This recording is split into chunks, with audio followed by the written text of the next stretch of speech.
Good morning, sorry for the delay, and thank you for coming to our Shopify for Charities, the platform that keeps on giving webinar by CTI Digital and Shopify. We'll jump straight into it.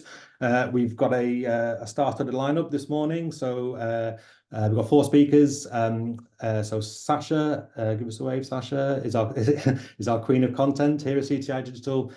She works across various sectors with the content team, looking at how you can make the most of the written word. So that's website pages, blogs, marketing materials, communications, etc. And Sacha's going to be sharing some of her insights from the work they've done with charities over the years.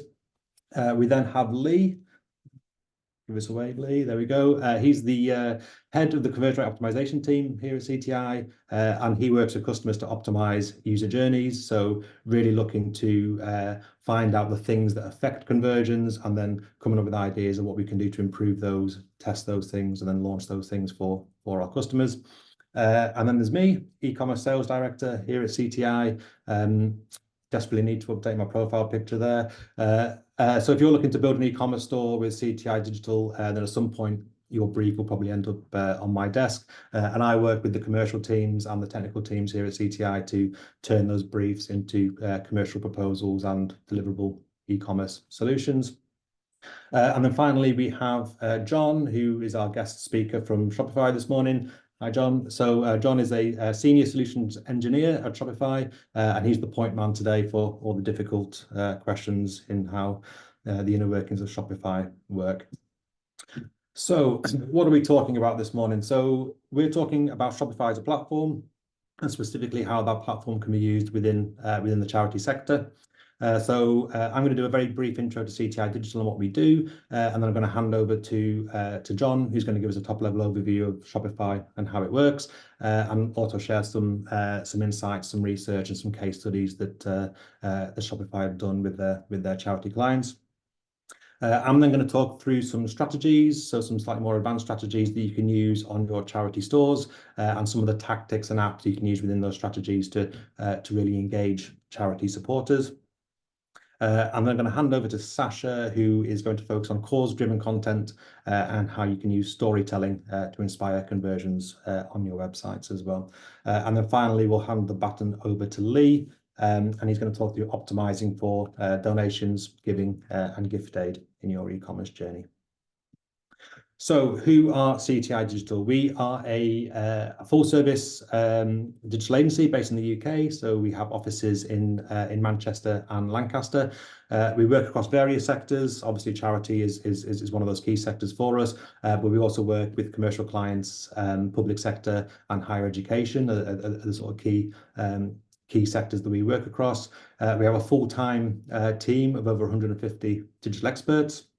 And they work with clients really at every stage of their digital journey. So from kind of inception and strategy right through to design, UX, development, commerce, marketing, CRO, through to hosting and support services as well. We've been going since 2003, which makes us quite old and wise in the digital agency space.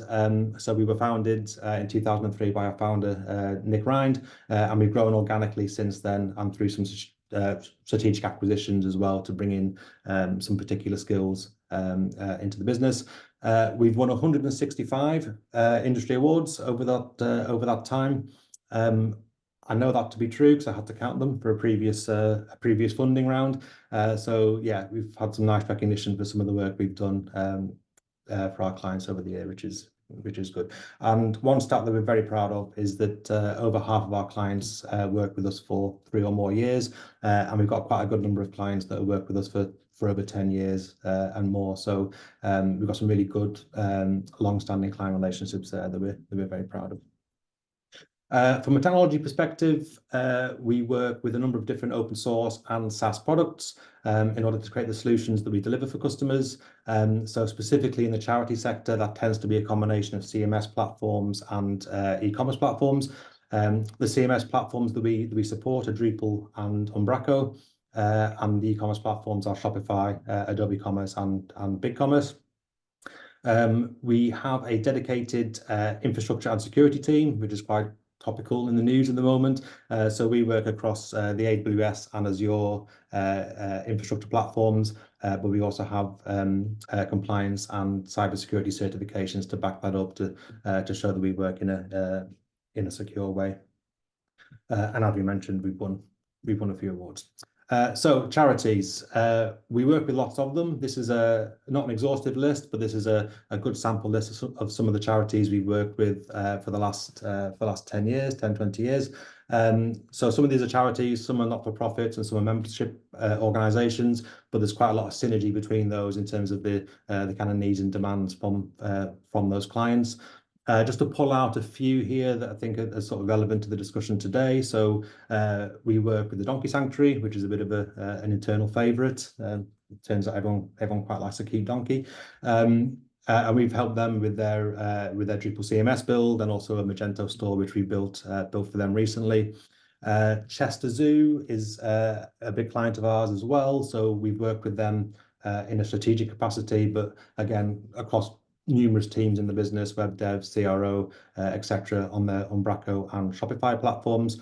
And then London Transport Museum that you can see there, we're currently working with them on a big Shopify build to replace their Magento store. So that gives you a bit of a flavour of the sort of things that we do and some of the clients that we work with.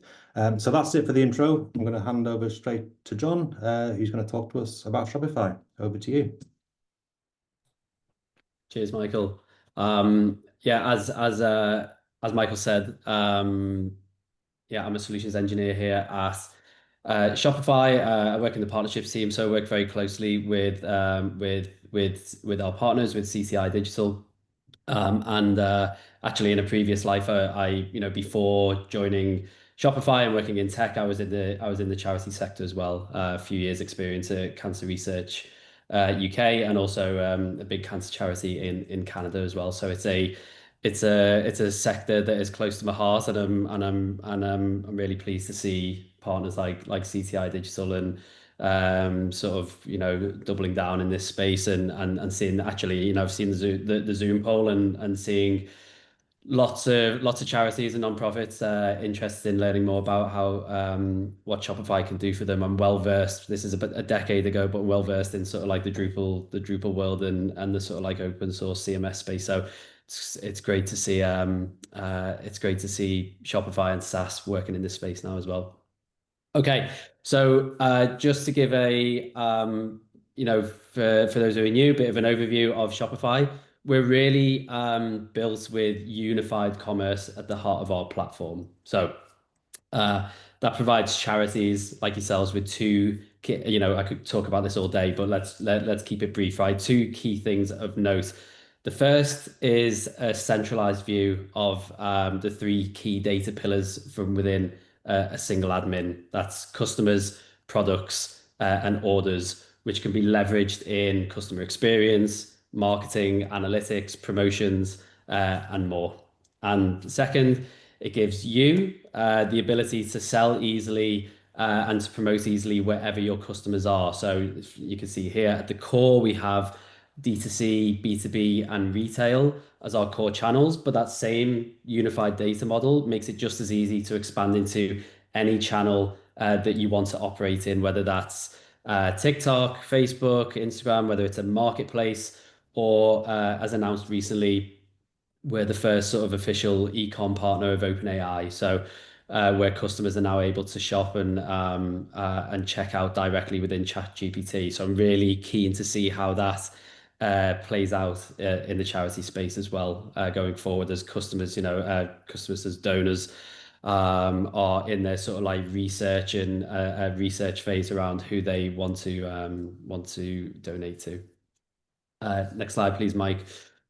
That unified commerce model that benefits charities like yourselves in three ways. So first, you got reduced operational complexity and cost. We remove the need for deep integration. It allows you to meet your customers where they are with ease. So reducing complexity, cost, and time in managing those the channels that we spoke to and the types of donors and other customers that you have. This means that there are no more disjointed systems, no more expensive middleware or lengthy implementation times to either migrate platforms or to launch new channels. And operationally for you guys means learning less tools, means more streamlined back office operations, orders, inventory, and reducing tech and resource costs. Next, it helps you drive growth with the flexibility to scale. So testing and expanding into new channels and business models through fully integrated solutions, which we'll unpack a little bit later. And lastly, we take on the innovation for you. That frees up your team and your time to focus on building your own sort of like innovative solutions in your specific space that grow your organization. So it frees you up to work with the likes of CTI Digital on your own roadmap, rather than spending time on tasks that should be inherent to your e-commerce platform. We've got 3,000 devs and engineers working on the platform. We had over 2 billion in R&D budget last year. It's about 45% of our OpEx and R&D, which is really high in the tech sector.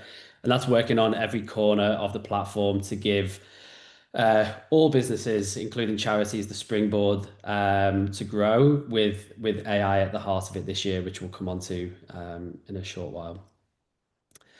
Next slide, please, Mike. Probably a slight misconception with Shopify is that it's either too simple or it isn't flexible enough, and it is for sort of like, bedroom businesses and SMBs with no real complexity. The opposite is actually true. We are essentially an API first platform with an extensibility framework on top. What does that actually mean in normal language? It means integrating into every area of Shopify is easy, whether the front or back end. We always build with the mantra, make the important easy, so you can focus on making everything else possible. And that is reflected in our global partner ecosystem, where we work hand in hand with our most strategic partners to provide those easy integrations into commerce critical functions like native social selling with TikTok, marketing channels with Klaviyo, all of our payment partners, and even we have a dedicated team working on out of the box ERP integrations as well. And if we zoom out from there, our app ecosystem is the strongest in commerce. We've got over 8,000 apps available across your entire operational stack. This includes a bunch of free first-party Shopify apps in marketing, in task automation, merchandising, etc.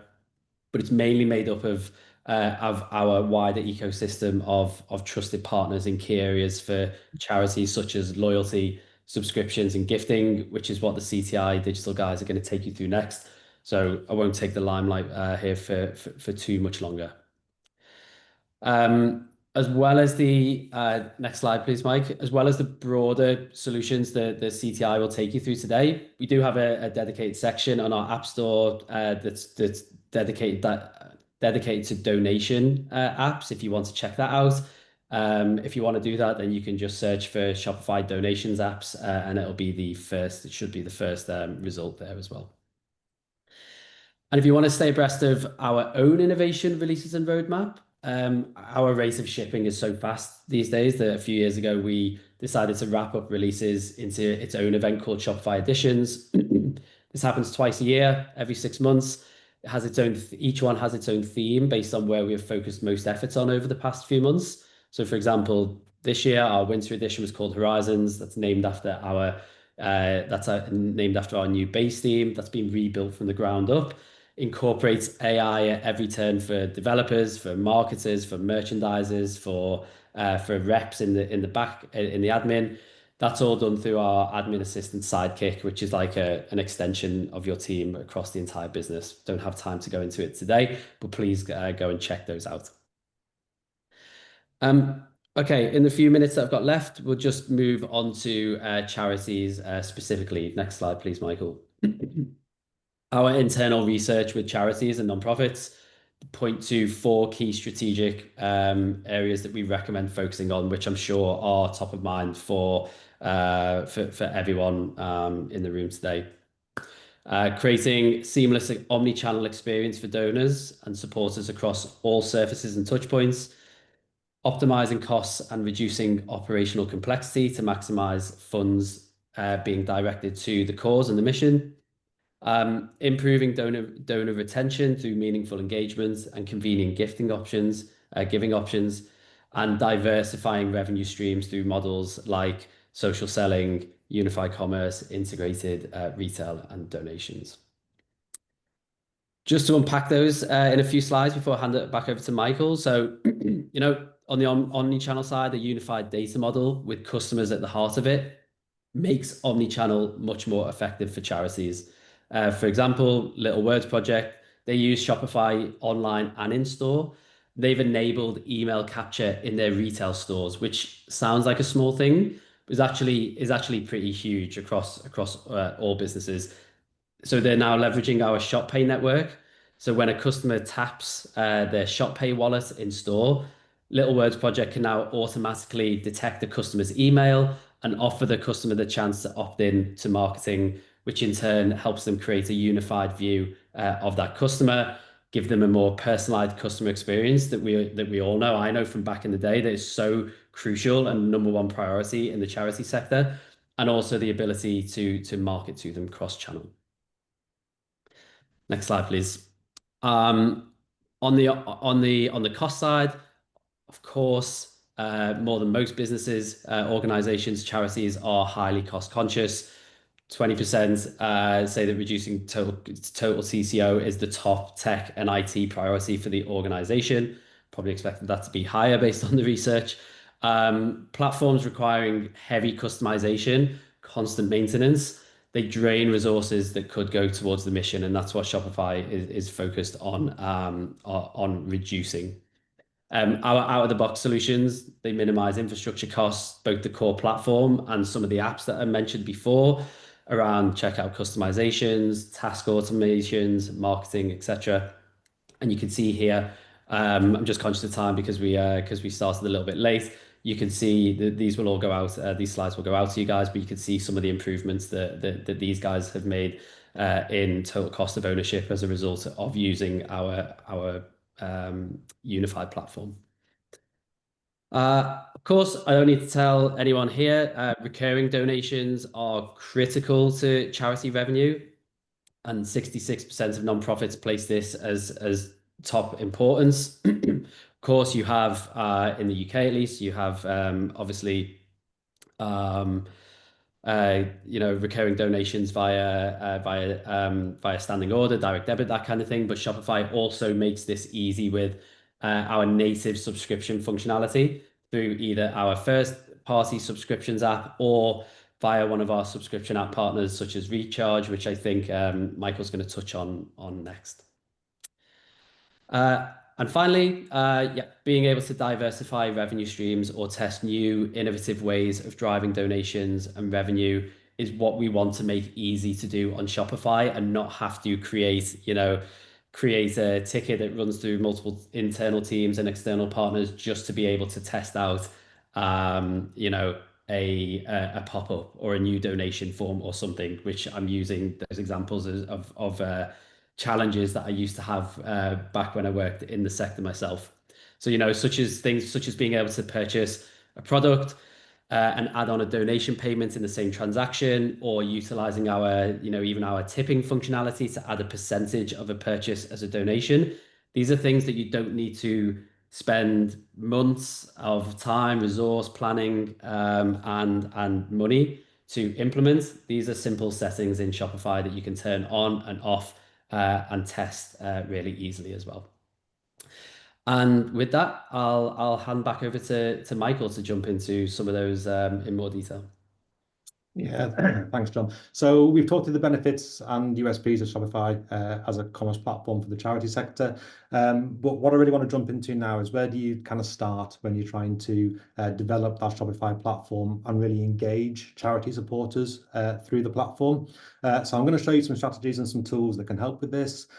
Before I go into those, I think it's probably worth just talking a bit about some of the fundamentals within e-commerce as well. So all of the strategies I'm going to show kind of build on those fundamentals, and those fundamentals are a clear UX, clear navigation, a good product catalog and products that people actually want to buy, good content, which Sacha's going to help you develop shortly with some of her some of her insight. But really, those kind of fundamentals within e-commerce haven't changed. So making sure that your site is kind of good. In inverted brackets, with good payment options, shipping options, good product, etc., are really fundamental. And if you're not at the stage where you think those things are right, then these strategies probably won't work as effectively as they could. But the three strategies I want to talk through this morning are loyalty, subscription, and gifting. And really, the way I'm looking at these three strategies is as a way of increasing engagement with your user base. And what do I mean by engagement? For me, engagement is action. So it's taking those users from being a passive visitor on your website, where they click on, they click through, they click out, to being users that come on the website and actually take the actions you want them to take, which could be a purchase, it could be a newsletter sign up, it could be a donation, but really trying to get those users to do something more than just look at the website that you've got. And to achieve engagement, it requires two things really. So an emotional connection, which with a charity is obviously the cause and the mission that you support, and getting people to buy into that cause. But then it's also giving them the tools and the functions that allow them to turn that connection into an action and get them to do something on your website. So the three areas are loyalty tools. So how do you give your supporters a reason to come back and continually engage? Subscription tools. So how do you turn that engagement into recurring giving? And we'll talk about a few different ways we can do that. And then gifting. So how do we allow people, which are often your best supporters, to show and share their support for your charity through gifting? Now, many of you probably have some of these things in place to a certain extent, but what I'm going to try and do is show you how you can expand the scope of these areas to increase engagement and hopefully ROI on your websites.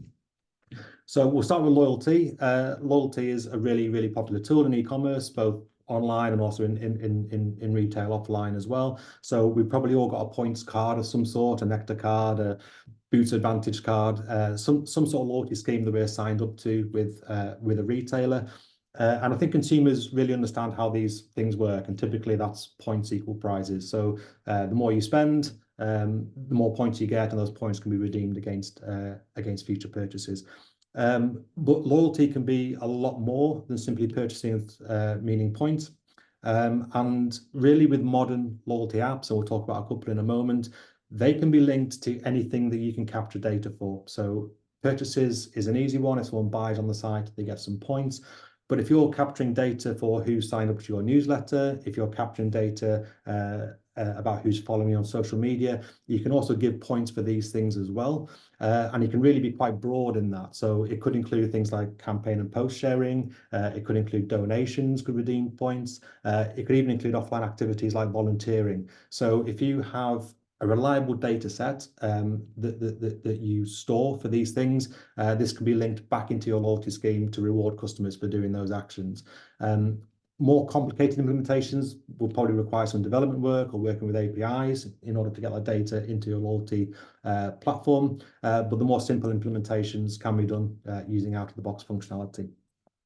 So why would you want to do this? It basically allows you to reward users for the actions and behaviors that you want them to take. So there'll be within any organization things that you're looking to get those users to do. And if you can link those back to your loyalty scheme, it's going to really amplify the number of people that are taking those actions. You can also be quite broad in what those points can be used for. So again, it doesn't necessarily need to be discounts on future purchases. It could be free gifts. It could be experiences, or you could even allow people to turn those points into donations, which they can give back to your charity and causes. So when we look at some of the stats here, we'll see that 72% of consumers are more likely to buy from brands once they are enrolled in a loyalty scheme. 85% say the loyalty schemes influence their repeat purchase decisions. And take this one with a pinch of salt as it is from a loyalty platform, but they say the 48% of their customers there's a 48% increase in their customer lifetime value if they're enrolled on the loyalty scheme. Now, as John mentioned, there's a big apps ecosystem within Shopify. I've picked out two just to have a look at. So two of the key players in this space are Bond Loyalty and Smile.io. There's plenty of other loyalty platforms that you can use, but those are two that are worth looking at as a starting point. So who's doing this well? If I can find the next slide button. So I picked out an example that's not technically a charity, it's a not-for-profit, which is Tom's Shoes. And they operate a buy one, give one model. So if you buy a set of Tom's shoes for yourself, they will buy or donate a set to somebody who needs them. And I'm just going to play a quick video from their loyalty scheme page. But what I really like about this scheme is they made it really, really easy to join. Only a name and email needed. They allow you to redeem points for product discounts, but they also allow you to donate to Tom's grassroots partners with those points. And they've got some really well thought through actions that can be used to build the points in your loyalty basket. So newsletter signups, they give points for social media follows on TikTok and Facebook. They give points for leaving product reviews, which is an interesting one, and they give more points if you include a photo in that product review. And they also give points just for reading content. I'm not entirely sure how they manage that, if I'm being honest, but they clearly are somehow, and that's again a really interesting way of using those points. So subscriptions, pretty much every charity website that I go on has a big old donate button somewhere in the top corner, and that's the most common subscription that I see on charity stores. So when I click that button, I get the option to give a donation, but also often the option to give a repeat donation monthly, quarterly, whatever it may be to that charity. But with subscriptions in Shopify, they can be so much more than just a donate button. And the reason for that is that Shopify allows any product to be a subscription product, and they allow you to do that quite easily. And the power of that is that a product can be physical, but it can also be a virtual or digital product. So within Shopify, you can create your products, which could be, like I say, a physical product. It might be a calendar that someone subscribes to get annually. It might be that you're selling perishable goods, food, beverages, things that people would consume regularly that they can subscribe to. But if you use a digital or virtual product, it can also be something such as donation, adopt an animal, adopt a tree, or anything you could think of, a membership scheme, for example, that you can create a product page around, detail what the user gets for that subscription, and then charge a subscription fee for that product. Once you create that product in Shopify, you can customize that product page. So you can assign a product page to a product page template. And as a result of that, you can really make a really detailed, using words, images, videos, description of what they're getting for that subscription.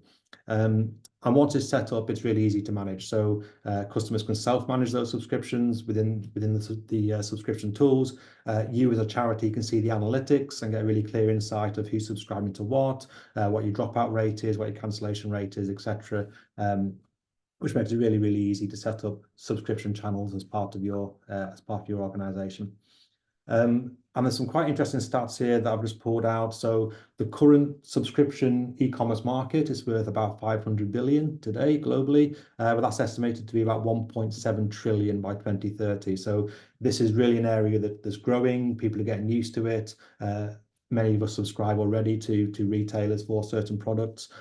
So it's really something that people understand and you can really use to your advantage as a charity. Another interesting stat is that 23% of UK adults are already paying memberships to a charity. So again, this shows that people are willing to subscribe to these products, especially if it's for a cause that's close to their heart.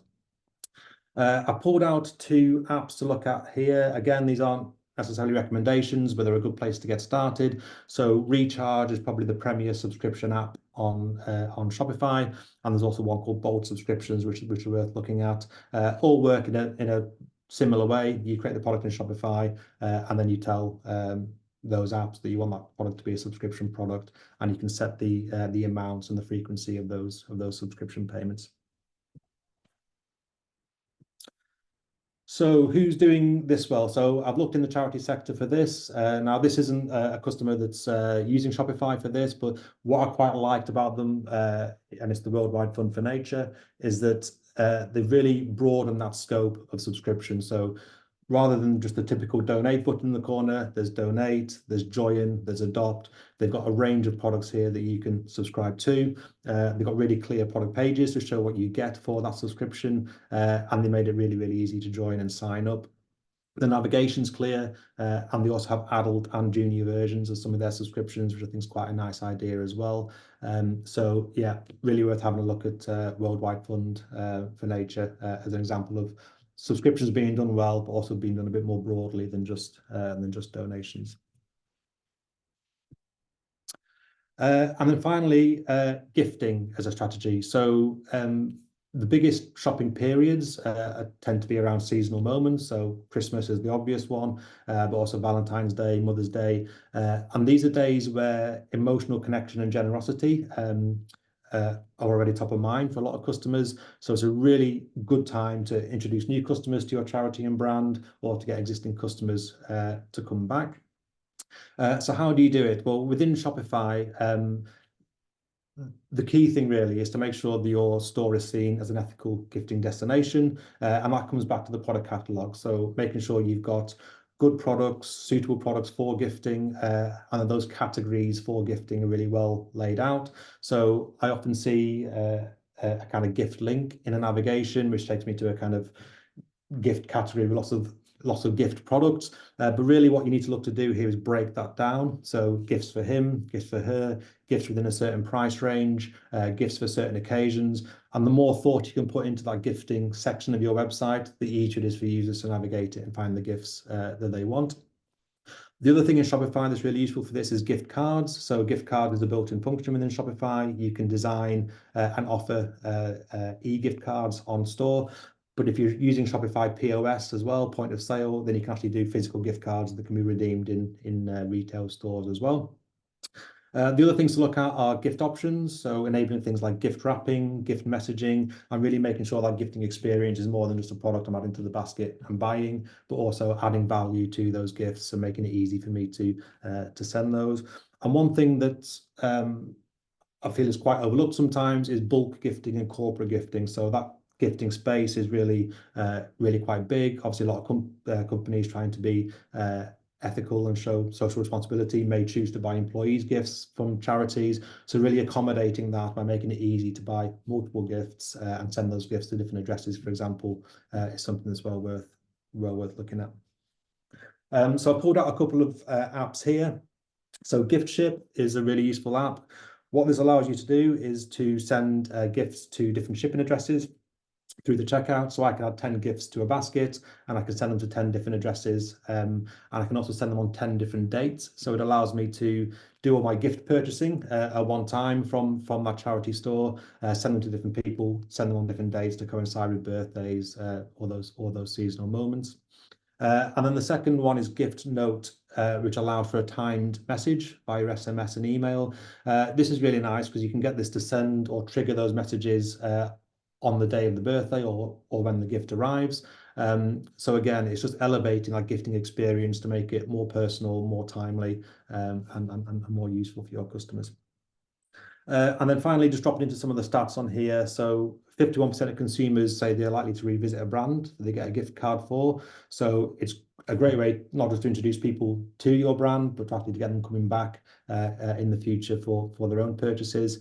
And 74% of gift recipients are new to a brand. So if I purchased a gift card, for example, from one of your charity stores and send it to someone, there's a fair chance that person hasn't been on that store before. So it's a really great way of introducing people to your cause, mission, and what you do.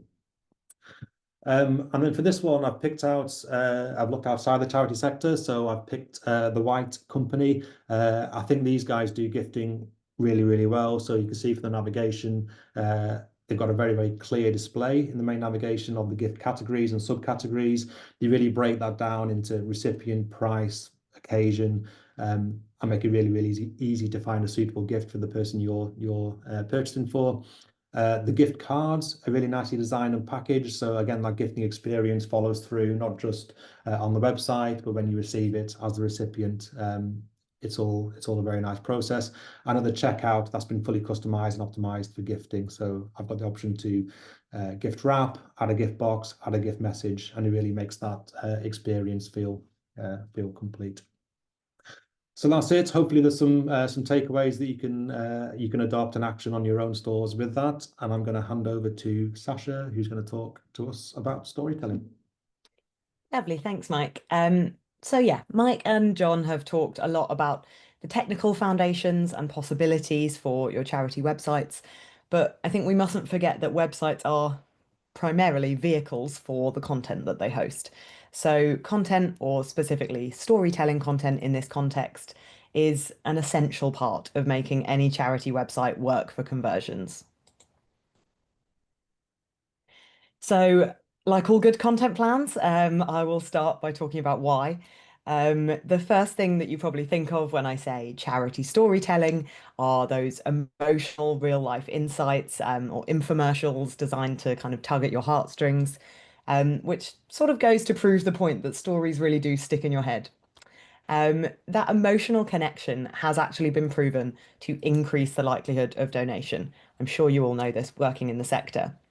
Um, but real life stories can also work in other ways to showcase alternative options to donate or to give. So things like volunteering stories, partnership case studies, animal adoption diaries, these types of content can all tell your charity stories from multiple perspectives, and therefore engaging users beyond a kind of strictly transactional donation purchase e-commerce journey.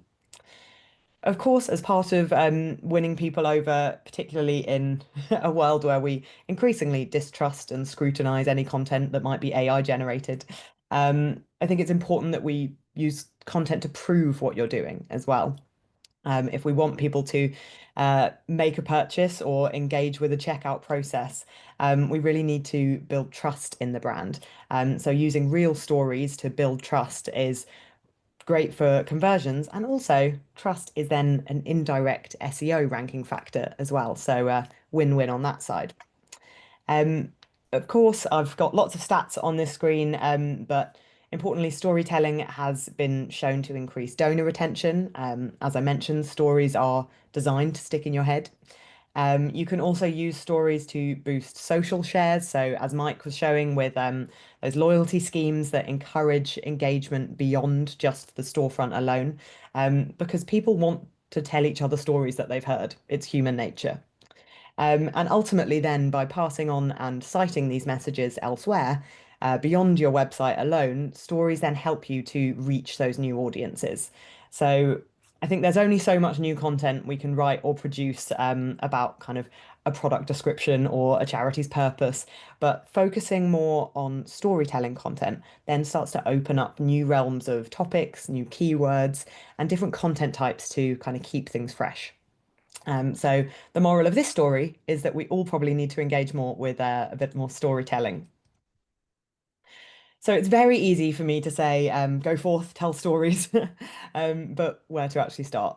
So the most important thing to remember, I think, on websites when we're very focused about on a purchase journey is that we mustn't bury our stories. We can't expect users to go and seek out the stories that we want to tell, because ultimately, how often do you go online and find yourself browsing and thinking, oh, I must go and read a handful of case studies? It's probably not something you do in your day-to-day life. So that's why we need to think about integrating that storytelling throughout the natural kind of user's e-commerce journey. So, of course, the homepage, it's your largest and loudest platform. So that's the first place to remember to feature engaging, your highest performing storytelling content quite prominently there. So updating your hero banner regularly, incorporating quotes and stories, and essentially just making it easier for users to navigate to where they might be able to learn more. On your product pages, or the most relevant equivalent, it might be a donation page or an adoption page. We're talking to users who are almost at that kind of stage where they're ready to purchase or donate. So here, using descriptive content can really clarify exactly what we want to help them achieve. So engaging with users' emotions and using storytelling at this stage, this kind of integral journey point, can really increase the likelihood of conversion. And then similarly, looking at the cart or the checkout page as well, that's another important point to re-engage. There are, as Mike just showed, kind of options to personalize the checkout page, which means that an impactful story kind of slotted in carefully can often actually increase donations or offer kind of upsells and additional purchases at that stage. I mentioned hiding content away. Case study libraries are still valuable. We just need to make sure that they're really well linked. So we don't want to create an island of resources within a Shopify site that kind of no one uses or no one looks at. So I think it's important that if we are creating that case study library, it's easy to get to, it's quite prominently featured, and also remember it needs to tell stories from multiple perspectives, so that we're helping donors, volunteers, adopters, kind of really see themselves within the story as well.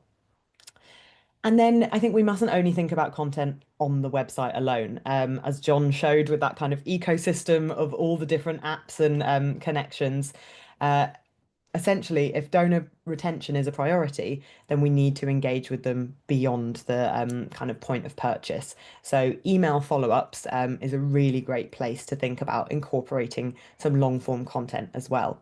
You can design personalized, dynamic emails that tell stories that kind of relate directly to a given user's interests or specific actions. And I know that Shopify integrates with kind of numerous email platforms and CRMs, which can then help to automate these comms. So then you can focus on actually creating and honing the content within the email rather than the admin of doing the sending. So I've mentioned already that storytelling kind of isn't synonymous with case studies alone. Case studies are great for a certain type of user, and Google does still love to rank kind of comprehensive, long form, detailed content pages. So we can keep them. I'm not getting rid of them yet. But I've told you to include stories just about everywhere on the site. And we don't want to kind of scare users away with reams and reams of text. So try to think about kind of snappy, memorable ways to tell your stories and to try and personalize your message, but succinctly. So some of the examples on screen include testimonials and quotes, because these are great ways to immediately personalize a page. We naturally want to listen to other people talking rather than listening to sort of companies or organizations or like the voice of the man. Similarly, I think user reviews, user-generated content can really help to paint a picture of your charity out in the real world, and can then link into some of the loyalty systems that Mike was talking about. And I think this type of storytelling is particularly valuable because you don't need to write any of it yourself. So you can use reviews and personal experiences to mimic that kind of familiar e-com journey, wherein actually I think it's 90% plus of online shoppers check reviews before committing to a purchase. So let's make it kind of familiar for them. But not all stories are written as well. So statistics can help to solidify your stories and kind of make that impact initially to then draw readers in to read more. And videos, as we kind of all know, are increasingly, I think, the format of choice across just about every platform online. So if you've already got a really strong bank of testimonials and quotes scattered throughout your site, I think start to think about more interactive content options.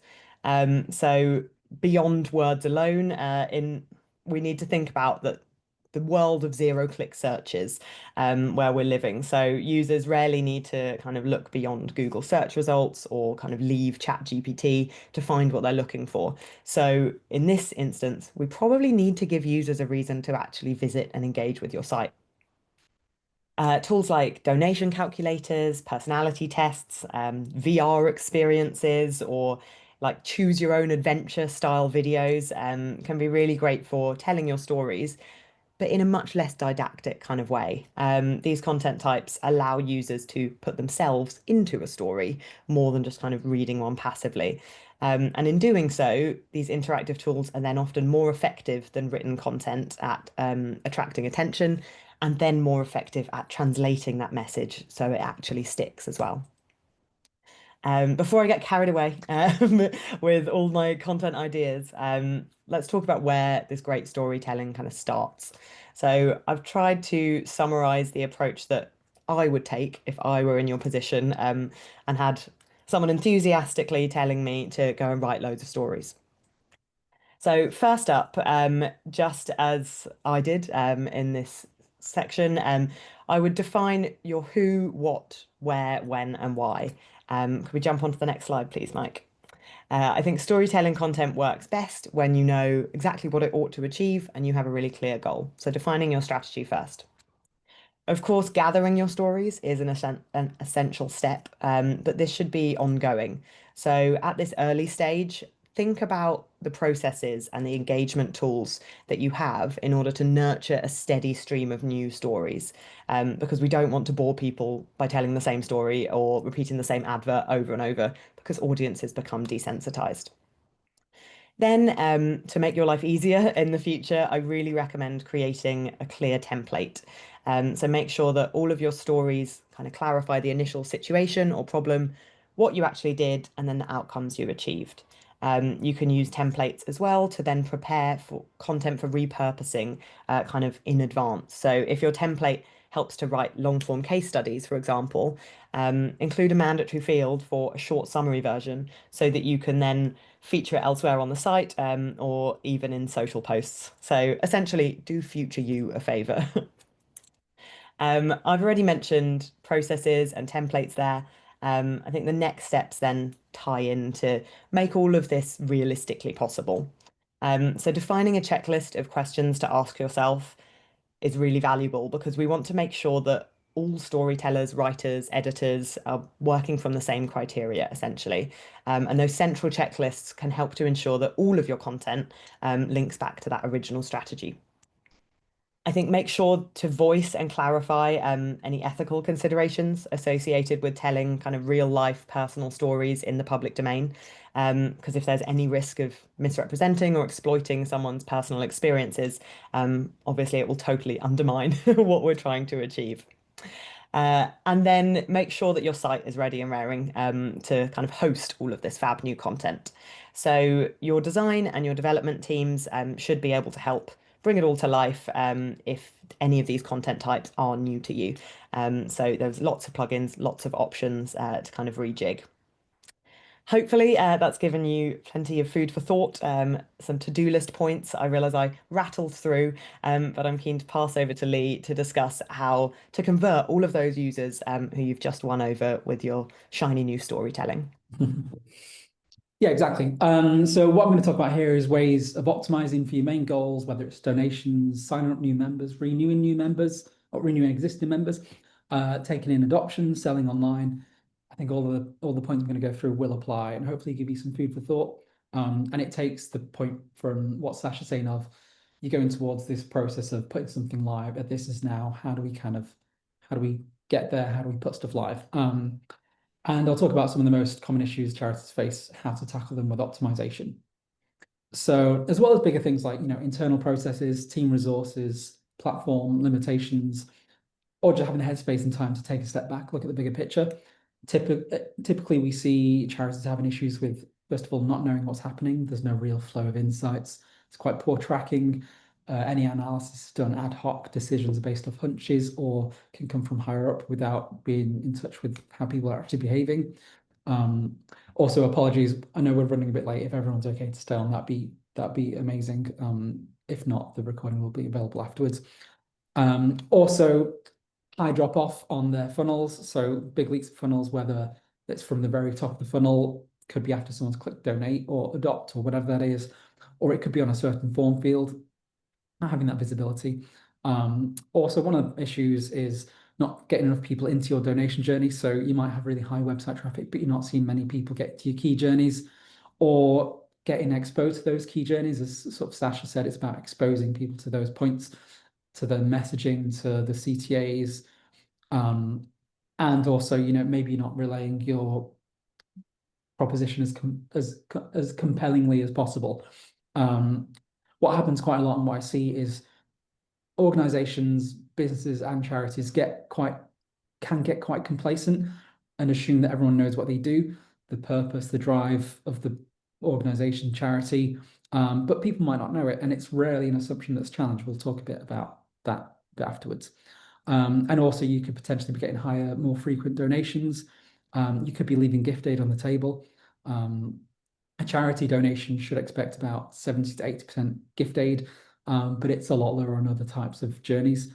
And you might be prioritizing one journey over others, might tie into resources, but maybe some journeys are getting neglected. Firstly, the first step is to understand what's actually happening on your website. So what does your data tell you? Do heat maps show you that people don't interact with certain elements that you expect them to? Do scroll maps show you that people don't see your most important content halfway down the page? Does analytics tell you that people leave at a certain stage more than others? Or does your data not tell you enough at all? Are you missing some tracking? And how do people interact with your journey when you're watching them through recordings? Usually there's a lot of unexpected stuff. There's a lot of sort of quick wins in there. And also be curious, ask the right questions, find out exactly what's stopping people from giving. Survey people, talk to real people, find out why people donate in the first place, find out what might encourage people to donate, what might encourage them to donate more. And as we've heard, other charities tell us like their awareness levels aren't as high as could be. We've done some research for some charities. This is one, for example, where half didn't know they were a charity, half the people on their website going through those journeys. On this particular case, over half didn't know that the purchases funded the charity. And then, next one, Mike. And most didn't know how gift aid worked on them, so gift aid was relatively low. So how to approach optimizing on-site giving.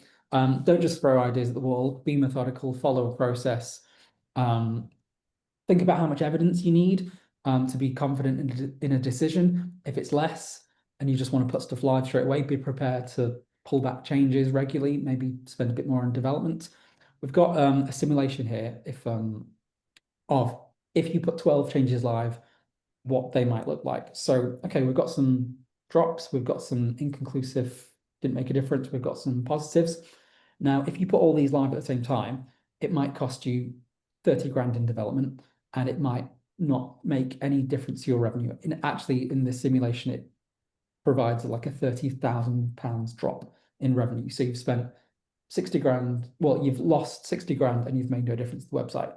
Now, if you only put those positives live, then this could be a completely different story. You've got 4 positive changes, you've maybe spent 10 grand on development, but actually in this particular simulation, it makes an extra £900,000 revenue.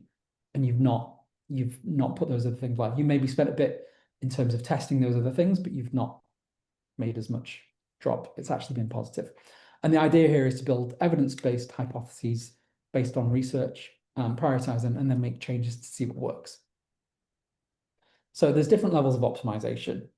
From the riskier, fail fast, to more methodically scientific. So first of all, you can put a design change live, check how it performs later. That's the traditional way of doing things. It honestly rarely demonstrates growth. Analysis can be tricky because you've got loads of variables. You know, you put one thing live, but you've got a few other things in that deployment. You've also got seasonality, you've got market changes, you've got a lot of things going on at the same time. Or what typically happens is people just don't check the results of that change going live.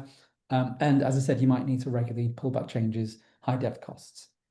Next, you've got a middle option of having a design, having a change, but putting that through some user research. So it adds a layer of validation by showing real people your design before it goes live. And you can check how it performs once live.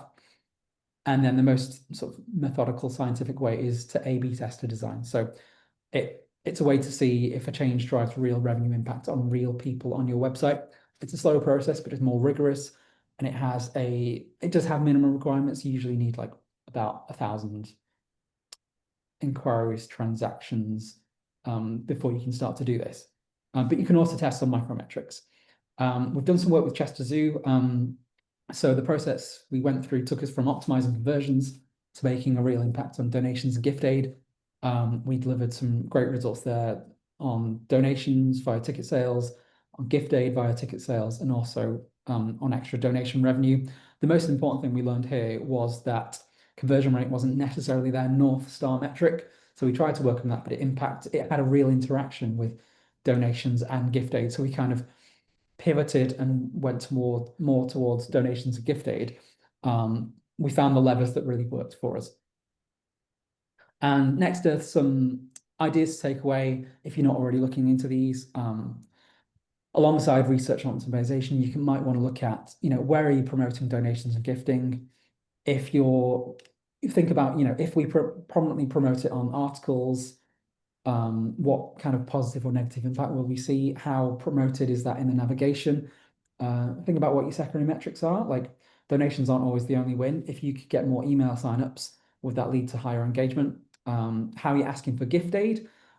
Is it front loaded? Do you ask it right at the end? Is it a forced choice? What's the clearest way to say it? An example here is something from Wildlife Trust where they force people to choose yes and no, and that had a significant uplift for them. What messaging works best goes to Sacha's points. What's your proposition, storytelling, how much do you need to show people what a donation does, and also like what capabilities do you have? Are you using a third-party provider? How flexible is that to help you with this? Or does what we see quite typically, does one part of the journey, like the donation journey, belong to a different team with a separate budget? How limited are you there? And next, be inspired, but don't blindly copy others. Like, everyone seems to be moving towards like a similar donation form here. Doesn't necessarily mean it'll work best for you. Your audience is unique. They might want to donate differently. They might want to know more. They might want to see more around donations. And remember, be curious. Next slide, Mike, please. So you want to learn from the data, you want to ask the right questions, and you want to experiment to find out what works.